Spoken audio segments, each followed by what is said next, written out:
We're back now, converging in Washington today. Mayors from across the country, their annual gathering to talk transportation, economics, community safety, cybersecurity, likely a little politics after last night's big address.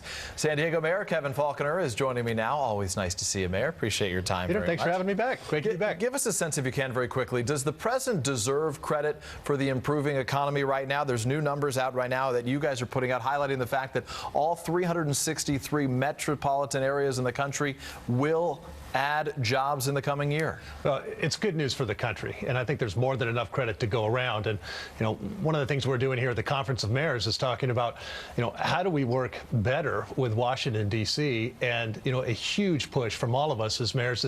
It's about bipartisanship. It's about actually getting results.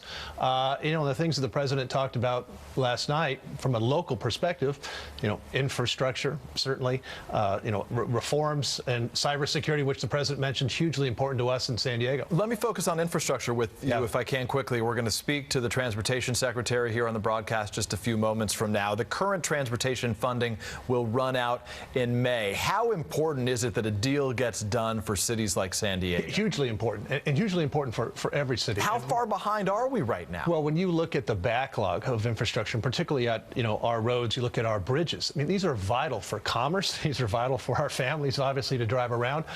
And so that's one of the things, and in fact, later this afternoon, I'll be in an infrastructure committee with my fellow mayors. It's absolutely essential, and it's not, Peter, it's not just a short-term thing, as you well know. It's really, what are we doing for the next 10, 15, and 20 years?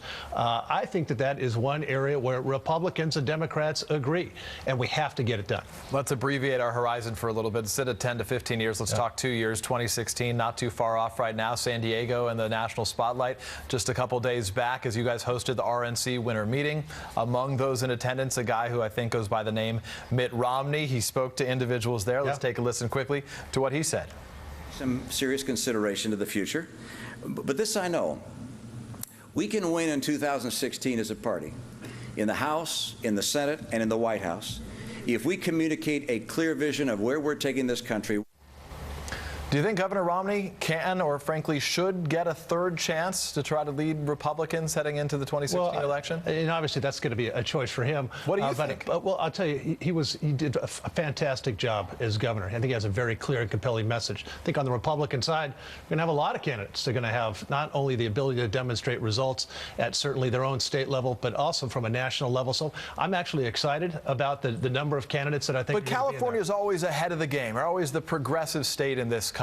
So Governor Romney, who's now would be running for a third time, is that the solution? A Romney or even a Bush, or does it have to be a new, fresh face? I think that's the decision that obviously they're going to have to make, Peter. And I think it is good to have a number of candidates that are going to step up and run. I think that's good for democracy. I think it's good for the party. And I think you're going to start to see some of those decisions being made and obviously coalesce over the next several weeks and months. Come the 2016 election in your home state of California, the state for the first time in more than 2 decades will have an open Senate seat. We're already hearing Kamala Harris among the names saying on the Democratic side they will throw their hat into the ring.